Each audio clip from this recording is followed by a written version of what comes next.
What's up, everybody? We're back. Welcome to OT Exposed Raw, live, uncut, and unapologetic. We're kind of like the rice crackers of news podcasts. Like, we're pretty much just filler. We have absolutely no taste, but yet somehow we claim to be good for you. So, all right, this is episode 2. It is no doubt going to be better than episode 1. You know why? Because everything is better than episode 1. That was a Star Wars joke. All right, I'm Clint Bodungeon. I'm your host. And by the way, if you just can't get enough of me and this beautiful face, and I know that there is a silent minority out there looking at you, Scott McNeil. You can catch me tomorrow at 3 o'clock Central Time. I'll be on the Haunted Hacker podcast with Mike Jones. Who, you might ask? Mike Jones. Yeah, I went there too. Sorry, Mike. I had to do it. I know you've never heard that joke before, but I had to do it. So without further ado, let's welcome our co-host today. It's the same as last week, but the man who thinks he's Dutch or claims he's Dutch, and I don't know, I really can't understand a single thing he says, so I just go with it. But let's welcome from backstage, because he's eating cookies in the green room or something, Pascal Ackerman. Hey there. So I'm from Hey there. Holland. Wait, are you from Wisconsin? Or are you from? What are is you your from excuse? Nobody can understand a thing I say half the time anyway. You understand the words that are coming out of my mouth? Ain't nobody understand the words that are coming out your mouth. We had to go there. Hey, I'm glad to be back between all the breaches and the solar flares of the last week. It's a miracle we still have internet. So, Yep. So, we have to talk about it. I'm getting sick and tired of talking about Colonial, and thinking about Colonial. I'm kind of empathizing with the British here, but we're gonna have to talk about one thing. But before, we got a special guest this week, and like I said, we're gonna start bringing guests on the show. And today, our first guest, our special guest, everybody, please welcome from Blumira. He's a co-founder and CTO of Blumira. Everybody, welcome Matt Warner. Hi, great to be here. Excited to be here. welcome, Matt. That didn't sound very exciting. Sorry. Sorry. I'm really excited to be here. Well, all right. Yeah, I don't know. What do we expect from a man with it looks like you have a guillotine in the back room. So back there. So. I saw him use it on a different podcast. It's very efficient on kids that won't listen. It's true. Oh, I have one in this house and it's required. Headless now. So by the way, Matt, so the cool name Blumira, you're a co-founder. What's up with the name Blumira? I like it. I like the name, but it kind of sounds like something that Jeff Foxworthy would put in his redneck dictionary. It's kind of like, Ethel, go get the mirror. No, not the green one. Get the Blumira. And so tell me about the name Blumira. Sure. Yeah. I wish I could say there was a story that didn't involve a bunch of tired people trying to come up with a company name that didn't have a .com available. But in many ways, it is largely looking at blue teaming, detecting threats, looking for stuff, and Mira, which is Spanish for look. So it's largely about blue teams looking for threats inside of environments. Really just on the nose there. It's kind of an anticlimax. I know. It really was. I know. I need a better nice story. name. It's a nice name, but yeah. Yeah, I like the guillotine better. I know. You're right. Yeah. In fact, I'm going to make a request. You change your name to Guillotine. It would definitely have a different energy to it. You're very correct about that. If you don't use our products, we're going to use this on you. So exactly. Yeah, you got it. Yeah, I'm pretty sure there's a head joke in there somewhere too. But so anyway, let's all right, done with that one. All right. Like I said before, we've talked enough about Colonial, but we've got one thing here. This is technically really not about Colonial per se.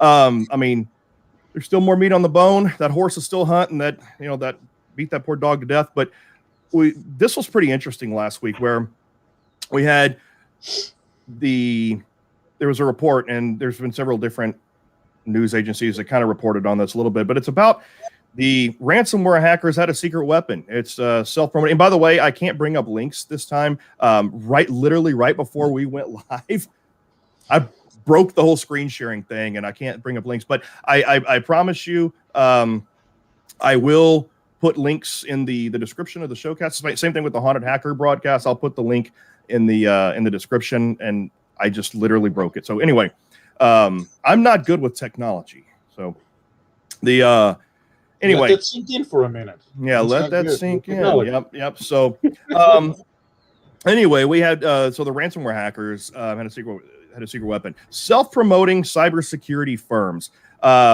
So you guys, Pascal, why don't you take it there and tell us kind of what happened? So,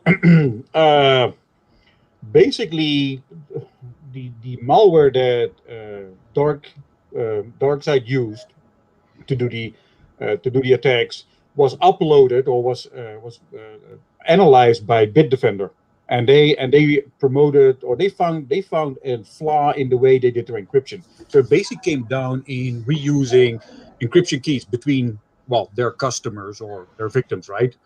And they discovered that, and they pronounced it to the world, said, well, we got a free tool for you, you can recover from that. And then basically DarkSide came back and they said, thank you for finding that. We're going to change our strategy, and now we're going to come back extra hard with better tools. And therefore they were very appreciative of what Bitdefender did for them. Yeah, their exact quote was, special thanks to Bitdefender for helping us fix our issues. This will make us even better. Yep. And so I was going to point out there was actually two other folks, security folks, Fabian Wozar and Michael Gillespie. Yeah. They had found the same flaw in the code, but they didn't actually publicly announce that. So yeah, they were being discreet about it, right? They were being discreet about it. You got any comments on that there, Matt? Yeah, it's definitely an interesting one. And when I saw this, our first conversation point was, we wonder what the pipeline is for bug bounties for ransomware as a service. Because the amount of value, the amount of revenue that DarkSide brought in over that year that they were functioning was ridiculous. I mean, it was an insane amount of money they were able to bring in. And compare that with the value of solving a bug bounty for them like that. I mean, there's got to be a pipeline there for ransomware as a service payouts on bug bounties. It's definitely one of those situations for me as a more of a developer security focused person of, there's always going to be problems. There's always going to be problems in code. And in those situations where you are allowing and exposing those vulnerabilities to groups that really do not need the help in those situations, it's not something that I particularly love. It kind of feels the same as when organizations will drop a POC really early in an exploit cycle, and it's kind of like, sorry, we just wanted to push it out there, and it just doesn't help the community, and it really kind of pushes everyone back further, which is never my favorite thing. I always go with responsible disclosure wherever possible, and if not, mitigation first. Yeah, and Bitdefender was quote unquote, literally quote unquote, they were happy to announce that they had discovered this, right? They were happy to announce they're going to screw everybody. So that's nice. Thank you. Thank you, Bitdefender. I don't think that was their intent. They were just happy that they were going to be, probably in the news, and they were going to help people who got infected with this ransomware. And it was a little bit, I mean, let's face it, it's a little bit self-serving, right? I mean, they're going to choose the publicity over discretionary benefit. Yeah, there's actually I wouldn't say a requirement, but there's actually an unspoken rule in the security community. You don't upload these kind of executables, and especially now when you're with a customer engagement, to like a VirusTotal or any of these public sandboxes, because the bad guys are sitting and watching that too, and if they see that you're uploading it, they know they've been compromised, and they might take actions to mitigate. Yeah, I mean, we saw this actually just yesterday. We saw a phish coming across. I searched for it. We searched for it inside of VirusTotal and identified 10 or 15 other large companies that had also been attacked just because they had dropped it into VirusTotal, and their emails were just base64 encoded, and you could go through it and find every other company that had been also hit with that phish. So it's something you really got to avoid. I mean, it's really tempting. I get why it's tempting to want to just kind of drop it into Virus Total or Hybrid Analysis or Bitdefender or any of them. But the amount of exposure that you add is slightly terrifying in a few different ways. And it also enables this kind of situation where it's really better suited to researchers handling this in a more structured way, if at all possible. Yeah. Yeah. So speaking of Haunted Hacker, the podcast will be on tomorrow. He's in the house, and he mentioned this is a good comment though. DarkSide is also they not only attack with ransomware, but 16 gigabit a second DDoS, and that's not something that I know anything about. But I think that was a good comment that they're not just. I think that's a really big number. 16 gigabits. I wish my internet connection was that fast. Yeah. So you know what that reminds me of? That who you guys remember Jester?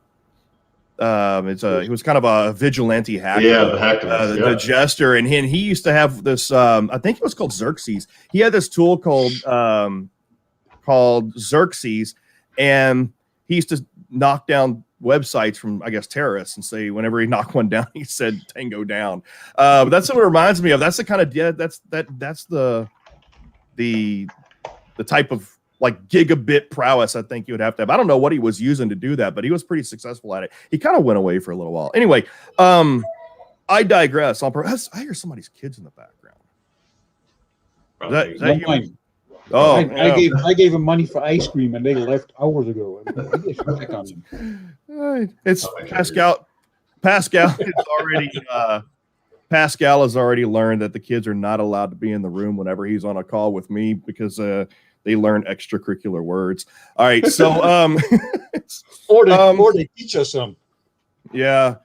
So moving right along, another, I guess, kind of side effect of a very visible incident through Colonial. And by the way, this is going to end up getting to the point to where I think Colonial is going to end up like the forbidden S word, and you're going to have to drink every time you say it. 3, 4, 5 years from now, everybody's going to have to drink when they say the word Colonial and in reference to this incident, just like the esta word. Which, by the way, it is a Friday. I think so. I think it's going to get there, and it is a Friday, so everybody should be cracking over a beer, a tea, a coffee, or a beverage of your choice, or a small animal. But just let's so DHS, specifically TSA, announced that they're going to impose regulations, and so basically they're starting with a few regulations, and they're going to be moving into, I guess they say more restrictive or more robust. They say more robust regulations, and they're starting off with two major ones. Number one, they're going to require pipeline operators to report cyber incidents to federal authorities.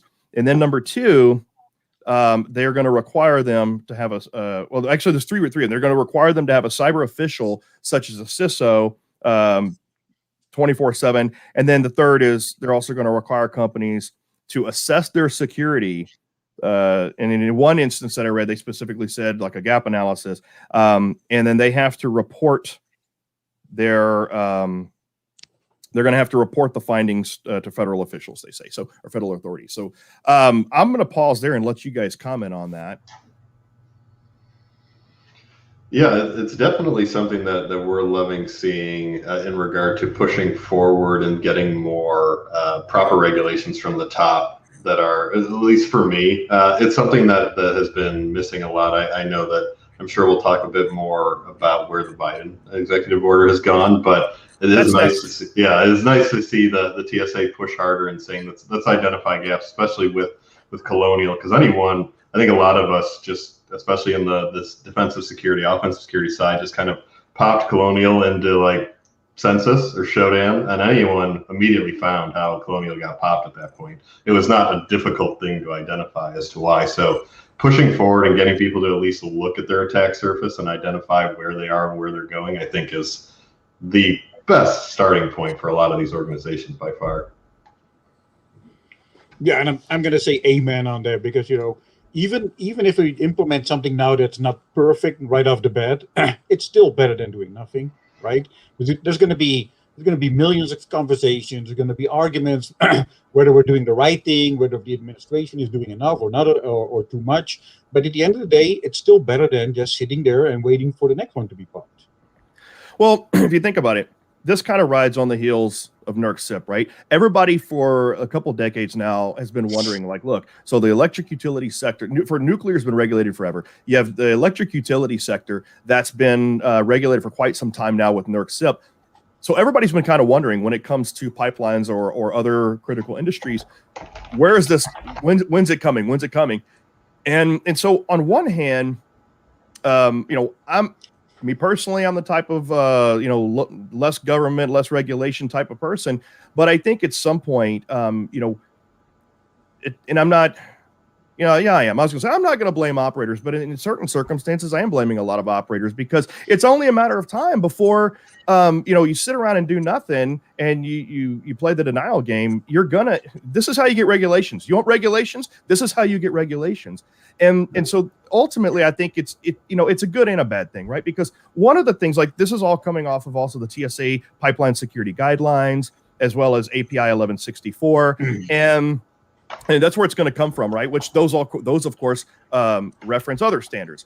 And so and when you come down to it, for the longest time, the regulations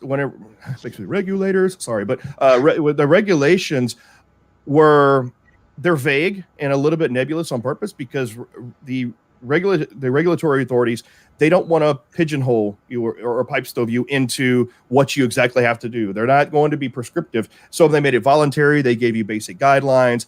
But when those aren't going to be followed, or you're going to have incidents. So maybe it's overkill. Maybe it's time for it. I'm not going to judge. But I do know that I think it will probably help. I think after this, it's probably a matter of time before we get it in water and then manufacturing and everything like that. So comments there? Yeah, I completely agree with you. And if organizations, it doesn't matter if it's vertical based, like we're seeing here with pipeline operators, you have to move forward. And if you're not going to move forward, someone's going to force you to move forward at one point or another. And we continue to see this culmination of failure of security across different organizations, different verticals, different groups. And at the very least, in the case of utilities, they can be regulated. Someone can at least push them forward, which is great to see, to be quite honest, because a lot of organizations will just not do it. It just won't happen.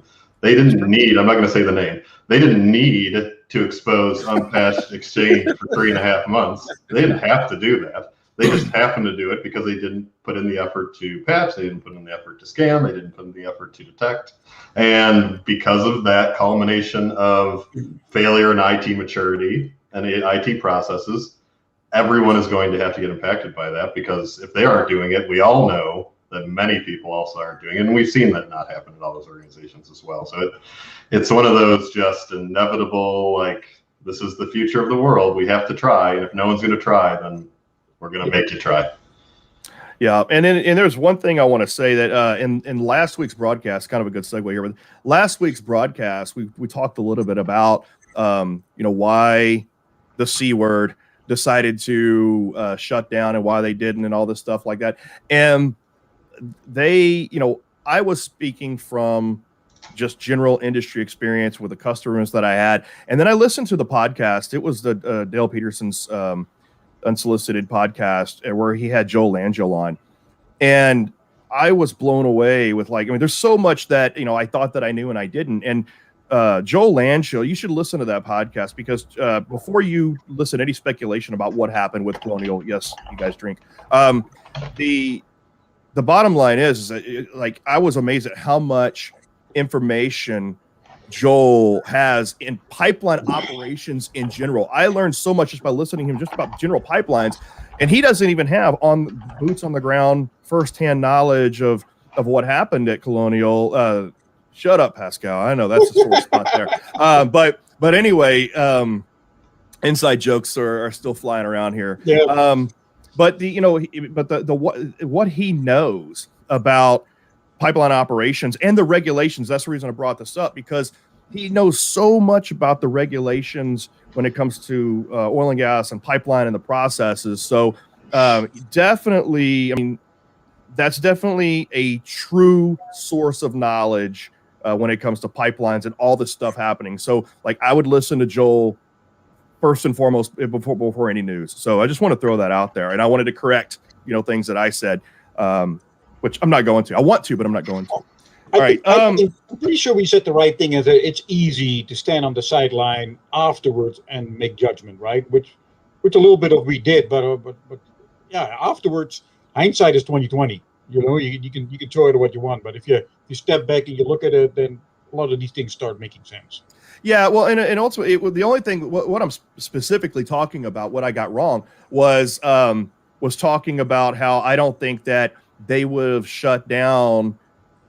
Even if that hit the billing system and the scheduling system, and I said, look, I think it was part of the decision, but I think it was mainly for safety. And Joel had a really good discussion on why affecting the billing system and the scheduling system, but even specifically the billing system on the enterprise network, on why they would actually shut down, even if it had nothing to do with safety. It was really good. Just go listen to that podcast. It's Dale Peterson's podcast, Unsolicited Podcast, and it's with Joel Langill, and it was amazing. It was a great discussion, and I recommend everybody go listen to that if you're at all interested in the colonial stuff. And I'm going to get somebody drunk here. I continue to say that. I know. But, all right, so that brings up an interesting point in a segue here. And I think that there's an interesting contrast between, and I'm going to ruffle some feathers here. And there's an interesting contrast between the TSA regulations, or how they're going to make the TSA regulations, I guess, mandatory, and what happened with the president's 100-day initiative. And so if you look at the 100-day initiative, it was mostly focused on threat monitoring, situational awareness, and visibility. Real-time visibility is in the language. Whereas the TSA initiatives, or I guess the TSA regulations, are focusing on, I have it here. So also about the 100-day initiative, it's more about encouraging and voluntary, whereas TSA is going to be explicit and mandatory. And so the TSA guidelines, or they were pipeline guidelines, are going to be regulation now, focus on mitigation, assessment, and reporting.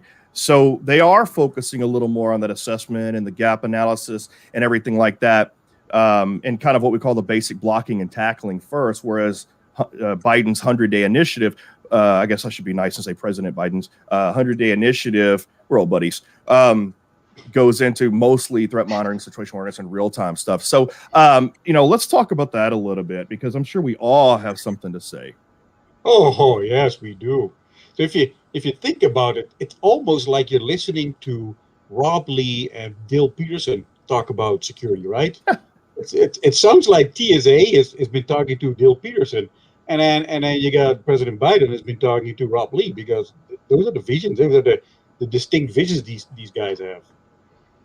Well, and if you really get down to it, let's face it, for better or for worse, I think Rob Lee is an excellent what's he called? I almost said adversary. You're not an adversary. Sorry, dude. He's a representative, or I can't think of the word. I need to drink.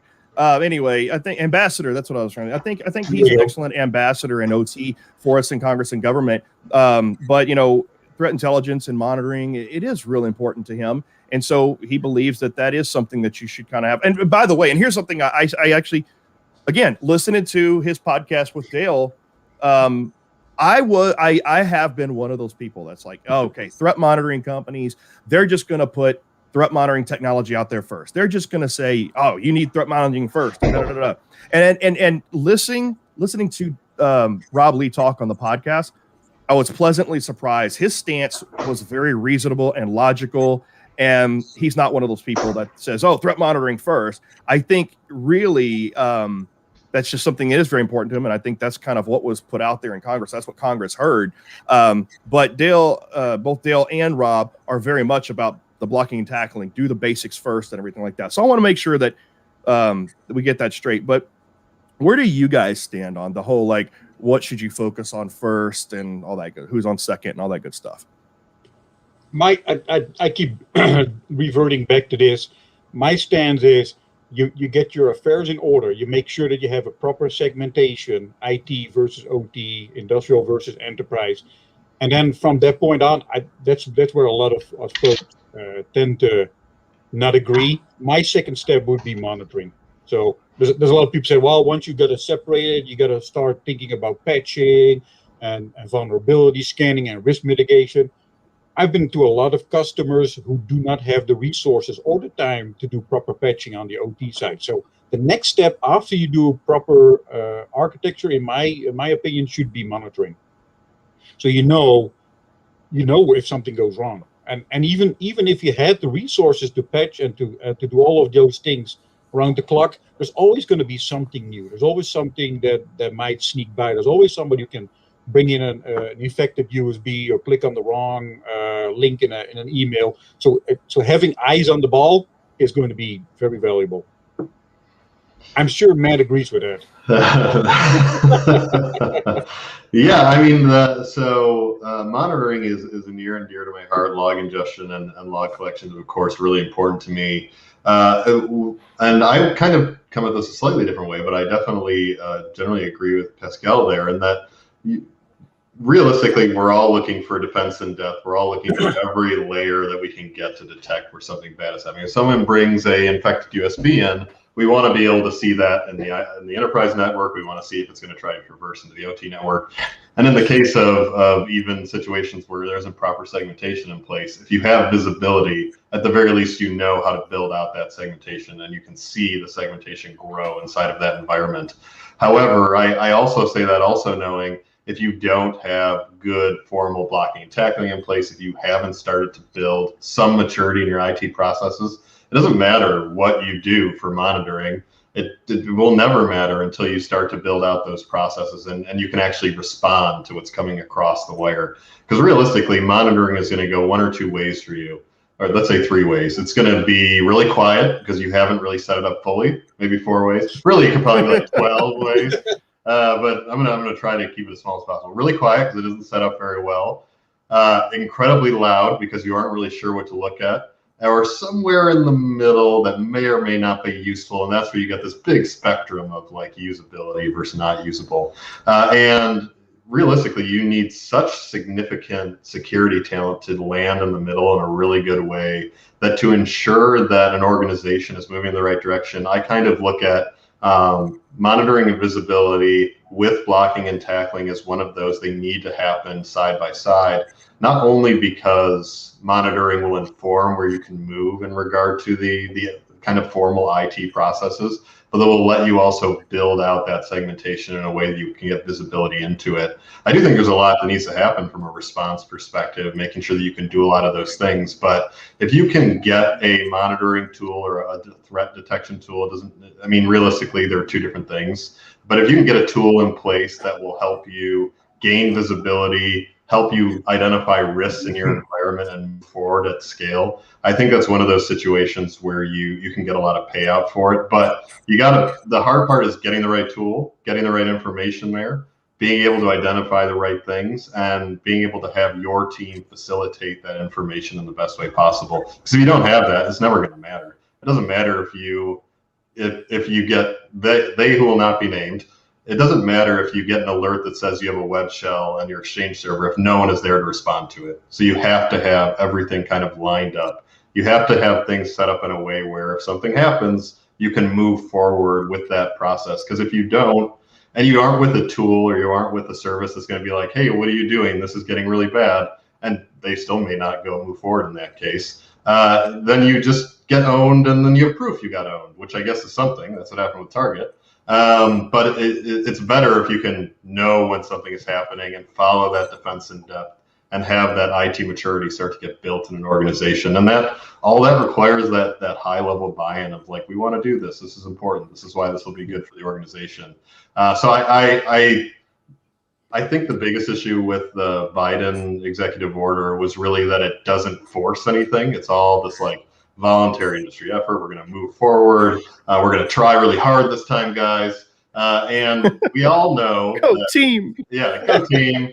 I wrote this. There's this 50-page executive order. It's going to be great. Now we're going to add more to it. But realistically, as all of us know, all that really means is that someone in that company who's a compliance officer, it has their head in their hands, and they're like, "Oh my God, another regulation. It's a voluntary one. We don't need to do this one." And there needs to be this kind of push forward around, and this is a topic that is really important to me, of IT maturity. It doesn't matter if you know everything. It just matters that you're trying to move forward and do a little better. And that seems like a really high bar, but it's just like, just start trying and let's just move forward. So yeah, I put monitoring and blocking and tackling kind of even.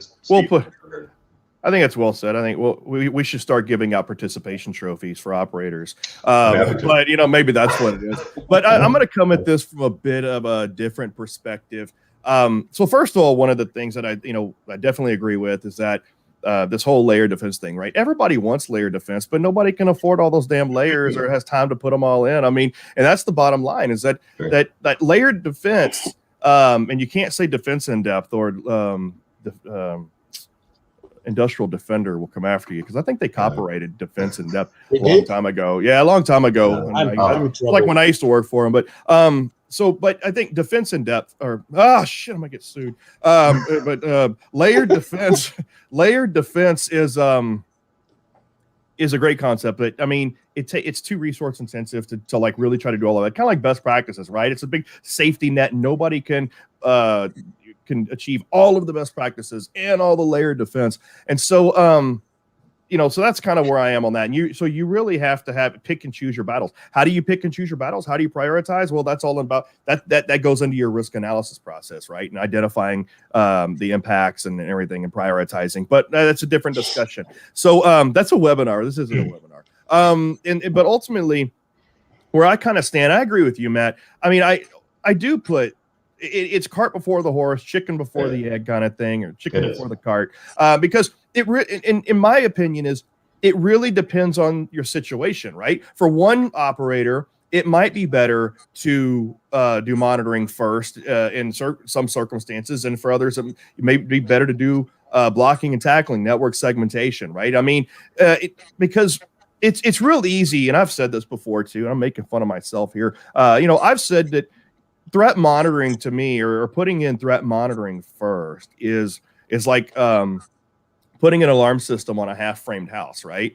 It's like you got no doors, no windows, and no walls, but we'll know we're there. We'll know we're getting robbed blind. No pun intended. But ultimately, one good thing about threat monitoring, if you do that first, one amongst many, is if you are owned, and if you, because I also would say things like, if you're already owned, it's too late. But if you start the threat monitoring process, or at least the threat hunting, or the information gathering, you do at least get more information that's going to help your incident response. So if nothing else, even if you are already owned, right, that information is going to enhance your incident response capabilities. So that's one thing. And also, hold on, I want to quick, while I remember it, but the analogy about the house, there's an interesting trend I've been seeing in a lot of these low budget companies that have just enough to do the minimum. They will start with monitoring, and they will tackle whatever they find during the process. So let's say you built a frame for your house. Now you're putting an alarm system on there, and you notice that somebody's coming through what should be the front door. The alarm system is going to say, hey, the front door would have blocked it. Now we get a funding. We get $50. Go get a front door. Yeah, that's a great point. That is a great point. Yeah, right? Because that's one thing. Yeah, monitoring, it is a good early warning system as well, right? An early warning system is better than no warning system, and especially because because if you're putting in all these controls and you're doing all the best practices, whatever, if you don't have any threat monitoring whatsoever, then you may be getting owned while you're putting this stuff in and spending all of your money and budget on preventive controls. And now but now they're already inside, right? You've trapped the fox in the hen house. So, I'm not as polarized on this as I used to be. because it really depends on circumstance and what your security already looks like and your organization. So it really, I mean, I hate to say it, but I really am starting to get swayed a little bit. I mean, put a damn firewall in first, at least. Maybe do some. I mean, two-factor. Yeah, the firewall is going to give you insight, right? It's going to give you logs and events. Yeah. So at very minimum, logging, right? Even if you can't do full-on threat monitoring, situation awareness, at least do logging and at least start capturing that, right? So I guess my preference would be start with the bare basics first. So start with make sure you're at least got a firewall if you can't segment. You need to do some two-factor authentication, basic user awareness training, or some better user awareness training, because most of the attacks are going to come in right through the user. And so, focus on a better user awareness training program, focus on two-factor authentication and things to make it to where basic phishing attacks won't work. Get your basic security controls in place. Turn on your logging. Start your logging.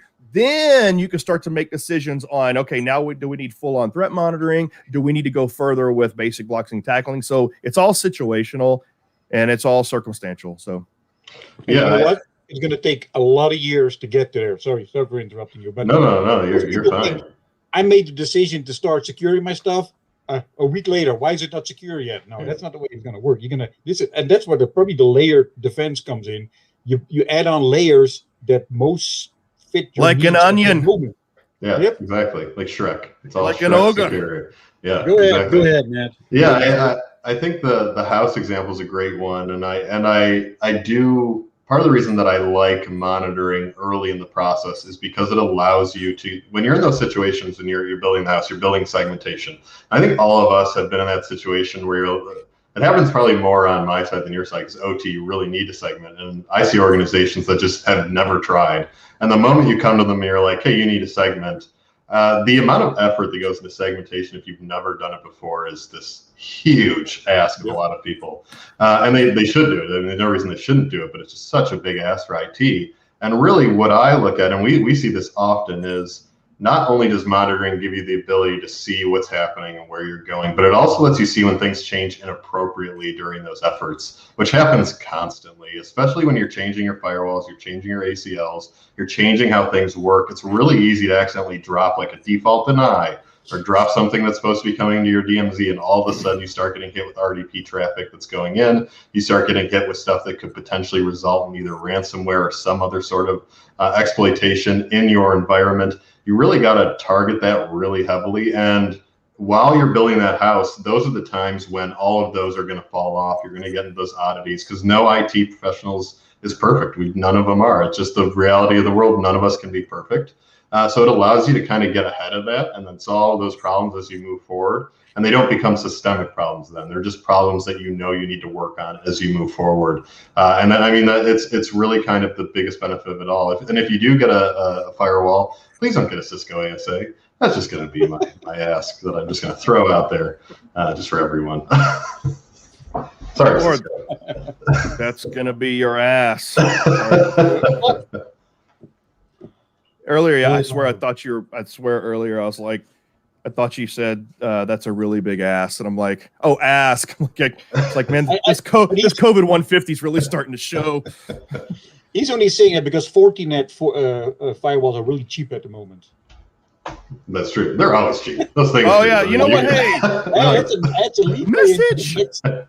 Let's segue. Let's go there. Let's skip right over the vCenter hole and let's go right into the Fortinet stuff since you brought it up. Yeah. So what?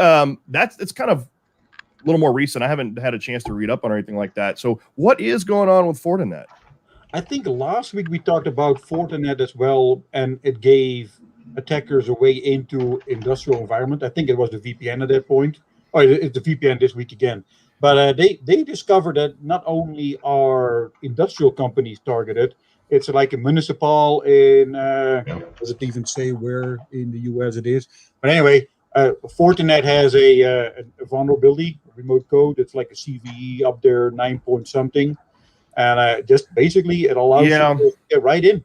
I'll put the links to this. We have all the CVEs here for the Fortinet, right? It's It's 3 bugs. It's CVE 2018 13379. That's almost leet. That is leet. It's like leet 9 2018 13379. Yeah, and it's so CVE 2020 12812. And anyway, and y'all don't want to hear this. I'm gonna put the links in the description later because I broke my ability to screen share.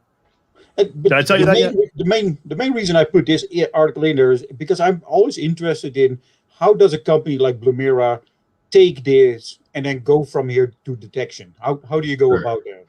Yeah, so there's a few different ways, and Fortinet is actually a particularly interesting one. This is a pattern that we've identified recently. I don't know how much people are fully aware of this, but Fortinet and Checkpoint, I'm pretty sure, works the same way in this regard. I know the Cisco Firepower Defense also works this way, where the VPN negotiation is actually in a different plane than the IPS. So when you block IPs or your IPS is in the way, it will not negotiate that connection for the VPN first. The VPN goes directly in no matter what.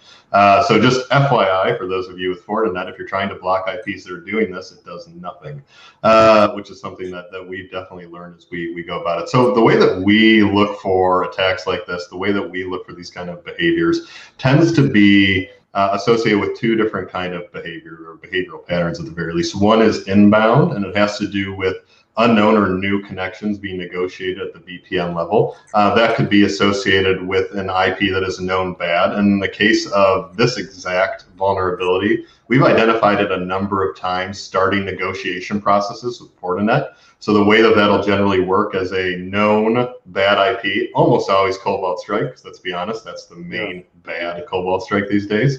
And they're known IPs because they're not that hard to know. They're attacking everywhere. But the moment that these vulnerabilities grew larger and they became more public, especially with getting added to exploit kits, we immediately started seeing an increase in IPs going out from these Fortinet devices. Because of the way the Fortinet works and because it allows the negotiation to start no matter what, no matter if this exploit is successful or not, it allows that immediate negotiation out to these IPs. So we detect it one way through looking through negotiation out from devices to those IPs, and also just scanning connections from these IPs. So that is essentially looking for when a single IP is making a surprising pattern across a single VPN inside of a Fortinet. And usually that allows you to quickly detect these kind of people. The biggest issue, though, is that the IPS doesn't stop this. It will never stop this on Fortinet. So you have to upgrade your Fortinet if you don't want to be vulnerable to this. There's literally no way to stop them from connecting to your VPN otherwise.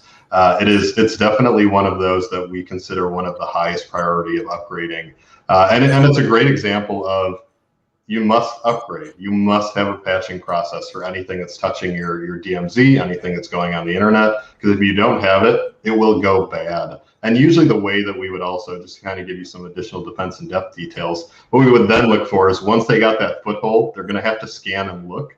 So what we usually then would have to do is we would look for a pattern of behavior where a single IP, wherever they land, is looking over lateral ports. And usually it's like, if they connect to over 20 ports on a lateral, or 20 IPs that are a lateral port, connected or failed to connect in a way that looks potentially threatening. So let's say 20 connections over 10 minutes, let's say.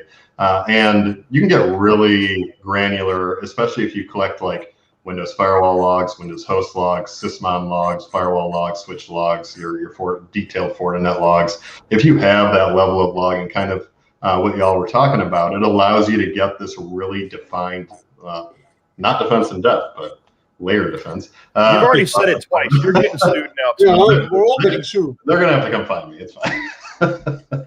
Challenge accepted. That's a really good explanation. And thanks for the free advice there. Of course. Upgrade, yeah. We all know that already, but that's upgrade. Upgrade your exchange as well. If you have patching. We should drink. Every time we say patch, we should drink. That's true. Yes. Well, there are 992,000 whatever listings for upgrade. All right, one of my favorite documentaries ever. So we are at 45 minutes. We're getting there. So we can. I mean, that normally when we have our guest programs, we end at about 45 minutes, or we can go a few more minutes and talk about vSphere hole. Depends on how much longer you want to go. I'd like to cover vSphere because there's just like Matt gave the warning that you should patch that. this vSphere, you probably want to patch that right now as well, because it is one of those things. It's an attack that can originate from your network. There's no interaction from a user necessary.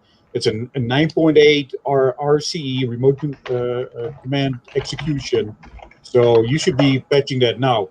Additionally, that vSphere or the vCenter portal should not be sitting on your main network. So there should be, again, layered defense in place where you have the maintenance, the management portals sitting on like a dedicated management VLAN for this.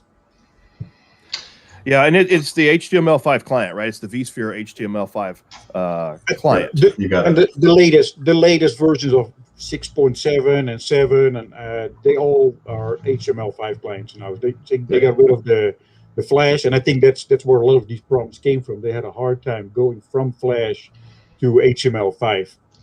So, yeah, and this kind of goes back to the first thing we talked about, that development will always fail. Realistically, there will always be bugs and there will always be issues. And especially when you add new features like their new HTML client, I imagine we'll keep seeing stuff like this. It is always wild to me in my past life when I did more pen testing, when people would put their vSphere management layers either on the internet, because I mean you can go to Census and type in vSphere, you'll find 20,000 plus right now, or not in a management segment. It is just sitting out there available to do whatever you want with. And at the very least, like you got to at least put good passwords on it, but it's so rare to find an updated vSphere instance. Like people just don't update them regularly. It's really important to do that, if only because for those of you who've never tried, the logs that come out of vSphere and EXSI are crap. They are not great logs. They're not very explanatory. You could probably dig this exploit out, and really what we look for is patterns because it's easier realistically. But if you can, and what you should do for all your vSpheres, always keep it updated. Segment as deep as possible, and just push forward as you can. And quite honestly, this is vCenter. It is really easy to update, right? You connect the ISO file to it. You tell it to update, and you lose control over the vCenter, but the ESXi, the actual virtualization hardware, the processors stay running. So it's just the vCenter that you're updating. Yeah. What were you in your past life, Matt? What was I in my past life? A variety of things. Generally a developer, a red teamer. I started a few startups in the late 2000s around encrypted file sharing. And so I tend to move between red teaming, writing code, and blue teaming in my life, as well as compliance officer sometimes as well, which is always fun. Okay, the first three are awesome. The compliance officer, it's my least favorite of all of them. Yeah, I bet. In my past life, my most recent past life, I was a ninja unicorn. Sure, that makes sense. Yeah. I can see that. In a little bit of ways, I am still a ninja unicorn, but sure. that the whole ninja aspect has moved into sumo wrestler. But sure, they're very much. I mean, they're well respected. COVID 150. Although I was fat before too. So all right. I think unless we got any closing remarks, that's going to do it for today's episodes, guys. Matt Warner from Blumira, thanks for joining us. Thanks for you dropped the mic like 2 or 3 times, and it was acknowledged on chat too. So so thank you very much. Pascal, thanks for joining us again, and I'm glad to see you got your camera working. And we'll be here again next week. I can't say the same thing, channel same. I don't want to get sued by another company, so I can't say the same what channel, same what time. So I'll just leave it at that, and we'll see you next time. Thanks everybody for joining us. Bye-bye. Bye-bye. Bye-bye.